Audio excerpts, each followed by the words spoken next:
নমস্কাৰ গাইজ, মোৰ নাম ধীৰাজ। আজি বিশেষ কাৰণত মই এই ভিডিঅ'টো বনালোঁ।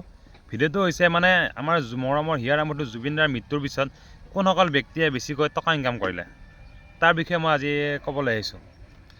যেতিয়া আমাৰ জুবিনদাৰ হিয়াৰ আমঠুৰ মৃত্যু হ'ল, মৃত্যুৰ পিছদিনাৰ পৰা আমাৰ ব্যৱসায় বাণিজ্য গাড়ী চব বস্তু বন্ধ হৈ গ'ল। চব বস্তু যিহেতু বন্ধ হৈ গ'ল, আমাৰ ব্যৱসায় বাণিজ্য চব লছ হৈ গ'ল। ব্যৱসায় বাণিজ্য লছ হোৱাৰ পিছত তাৰপিছত আহি গ'ল দুৰ্গা পূজা। দুৰ্গা পূজাত কোনো মানুহে মানে ভালদৰে কাপোৰ কিনা নাই, কোনো মানে চেণ্ডেল কিনা নাই, কোনো মানে একদম মানে ফূৰ্তি মনত মানে আনন্দ উৎসাহ একো নোহোৱা হৈ গ'ল। তাৰ যিসকল ব্যৱসায় আছিল তেওঁলোকৰ মানে একদম আৰ্থিক অৱস্থা একদম বেয়া হৈ গ'ল, বন্ধ হৈ গ'ল। যিহেতু কাৰো ফূৰ্তি নাই, হেৰি নাই। এতিয়া দেৱালী হ'ল, দেৱালীতো কাৰো মানে একদম মনৰ ইচ্ছামতে কোনো ফটকা ফুটে নাই, চব ব্যৱসায় লছ হৈ গ'ল। তাৰ মাজত এটা প্ৰতিষ্ঠানৰ বহুত লাভ হ'ল, বহুত কোটি কোটি টকা ইনকাম কৰিলে। এই প্ৰতিষ্ঠানৰ নাম আপুনি জানেনে?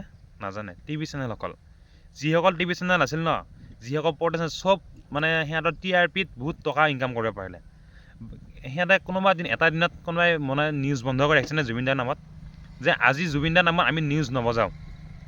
আজি জুবিনদাৰ যেতিয়া ন্যায় লাগে, ন্যায়ৰ কাৰণে আমি আজি জুবিনৰ ন্যায়ৰ কাৰণে আমি আজি নিউজ নবজাওঁ। কোনোবা দিনা কৈছেনে? নকয়। তেওঁলোকক টকা লাগে। আমি 3-4 আমি দোকান বন্ধ কৰিলোঁ যে জুবিনদাৰ আমাৰ যিটো আমাৰ সদস্য, আমি ঘৰৰ এজন ব্যক্তিৰ দৰে আছিল জুবিনদা আমাৰ। সেই তাৰ কাৰণে আমি যি টি কৰি দিব পাৰোঁ। আমি ইয়াতে কোনোবা টকা পইচাৰ কাৰণে আমাৰ লোভ নাই। আমি জুবিনদা যেতিয়া মৃত্যু হ'ল তাৰপিছত আমি ব্যৱসায় চব বন্ধ হৈ গ'ল। আমাৰ কি বাছ গাড়ী চাড়ী চব চলাচল ফুৰা চব বন্ধ হৈ গ'ল, কোনো নাই। কিন্তু টিভি চেনেলৰ সাংবাদিকসকল কোনোবা দিনে বন্ধ আছেনে? কোনোদিন নাই। গলত টাইডাল মাৰি পূৰা একদম কোট চট পিন্ধি কি নিউজ কৰাত লাগি গ'ল। জুবিনদাক তাতে চিঞৰি আছে যে জুবিনদাক ন্যায় লাগে, তেটো ফালি চিঞৰি আছে যে জুবিনদাক ন্যায় দিব লাগে, ন্যায় দিব লাগে।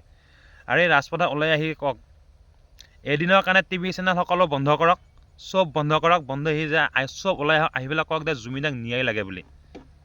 সাংবাদিকসকলো ওলাই আহক, চব ওলাই আহক। এদিনৰ কাৰণে আপোনালোকে জুবিনদাৰ কাৰণে এদিনৰ কাৰণে বন্ধ কৰিব পাৰিব চেনেলটো? বন্ধ কৰকচোন। কিমান দিনৰ কাৰণে বন্ধ কৰিব পাৰে? বেছি দিন নালাগে, মাত্ৰ এদিনৰ কাৰণে বন্ধ কৰক। এই জুবিনদাৰ মৃত্যুৰ ক্ষেত্ৰত বেছিকৈ ইনকাম কৰা ব্যক্তি হ'ল, ইনকাম কৰা প্ৰতিষ্ঠানটো হ'ল সাংবাদিকসকল আৰু টিভি চেনেলসকল।